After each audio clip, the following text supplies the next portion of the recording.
Are you looking for a new planner to hit the ground running in the new year? Or maybe you have heard about the Passion Planner and you're just curious a little bit more about how you could use it for your business or if you're specifically in events. Well, I'm going to break down my Passion Planner, especially why I love it, and I'll show you some of the cool features that keep me coming back every year, and I've already ordered my new one for 2025. Before we jump into it, I'm Logan Clements. I'm a freelance event producer based in Seattle, Washington, but I execute events here and all over the world. I do want to remind you to like, subscribe, turn on that little notification bell so you get notified every single Monday when I drop new videos. I'm also the co-host of the Better Events podcast with fellow event pro Mary Davidson. We drop new episodes every Wednesday all about the event industry. Think stage managing, day of coordination, how to have a post-event process. We also have guests on and we dive more into some of these topics about events that you might have loved here on YouTube.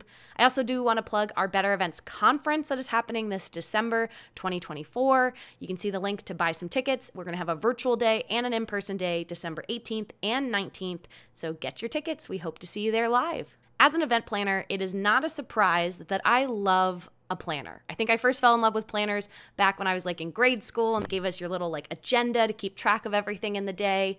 And I will shout out to my mom. She's always had a paper planner growing up that kept track of all of our sports and schools and music classes and everything you could possibly have. She had it all in her paper planner. So I am someone that uses kind of a hybrid combination. I do track things on my Apple Calendar, is really my all-encompassing digital calendar. I have my Google Calendar that gets more of my work things. If I work for different agencies, I sometimes have to track multiple calendars. It's a lot.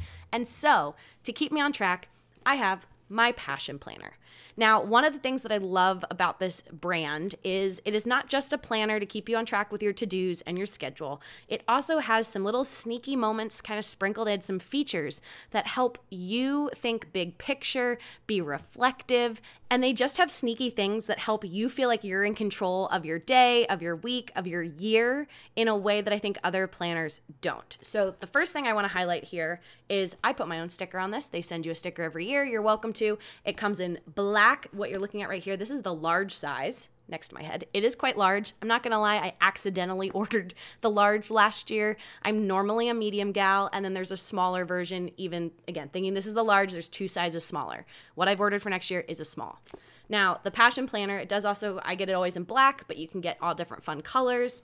One of the things that I absolutely love is they have a Passion roadmap, which I'm going to just pull up right here so you can take a look at it. They also offer, one of the reasons I love this brand so much is you can buy the planner, but they also offer almost all of their features as a digital download for free. So you can use it in your other planners. I'm not gonna lie, I had someone buy me a planner one year that wasn't a Passion Planner, and then I went in and taped all of the free things that I loved from the planner into that planner. But then as soon as I was able to, I bought this one. But anyway, the Passion Roadmap, this is amazing. Mary and I do this with our podcast, but it makes you set a timer for 5 minutes and answer this question. If I could be anything, experience anything, or have anything, what would it be? And they have you do buckets that can be 1 year, 3 months, 1 year, 3 years, a lifetime. Now, the cool thing here is they do it at the start of the planner, but then also halfway through in July, they have you do it again. So 6 months through the year, they have you redo this exact same exercise. Interesting enough, my answers aren't always the same. So that's already kind of cool. And then on a smaller scale, but what they have for every month is every month has a lovely calendar feature. So you can see your year, your month at a glance. It also does at the end of the month, the page before that, it has a monthly reflection, which I haven't filled out yet for this month. And in that monthly reflection, it asks you things like, what's the most memorable part? Biggest lessons learned? What'd you accomplish? How are you different? Who are you especially grateful for?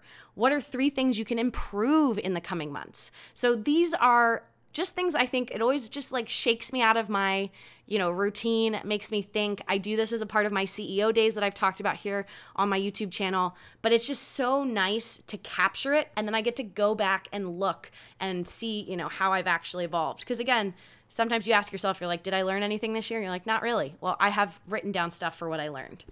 And then the other thing I love about the weeks is you can do it by time. You can set a theme for the day, which I love, and you can set a theme for the week, And then this little part here is really hard to see, but what it says is good things that happened.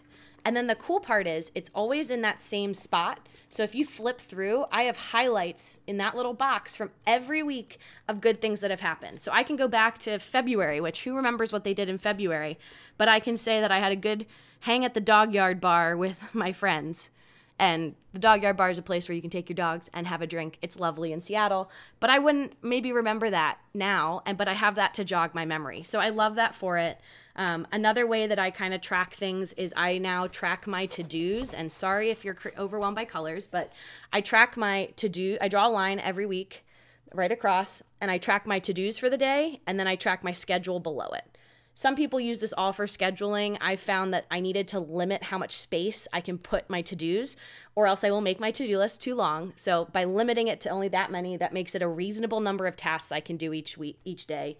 And then I've turned the bottom of my planner each week into this kind of like parking lot based on different projects I have to try to be a catch-all. And you'll see some of these tasks then make it to a day task. But I also always have that for my different projects. I also have Instagram on here, content, because I do YouTube and my podcast. And then my favorite section I made is people to reach out to. And this is something that I carry over week to week. And so it's a really easy way for me to keep in contact and network with event people or folks I want to work with again or work for. And so easily I can, in March, have said, oh, I said I was going to reach out to that person again in June. I can scroll forward to my planner, and in that section, people to reach out to, I write their name. So that is just one of my favorite ways to use this planner. And then in the back of it, it does just have open blank pages that you can see are no longer blank for me because I filled them with things. But it's really fun because these are always with me, these notes. It's a lot of notes I take at events as an attendee.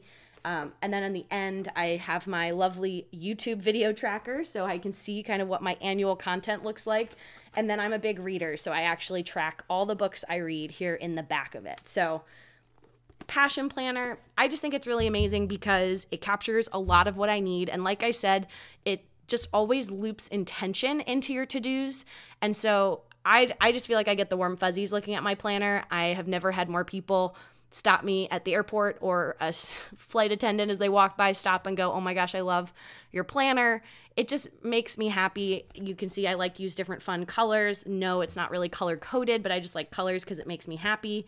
And it's just been a really good way for me to kind of keep track of how many different projects I have going on, different clients, my different event timelines.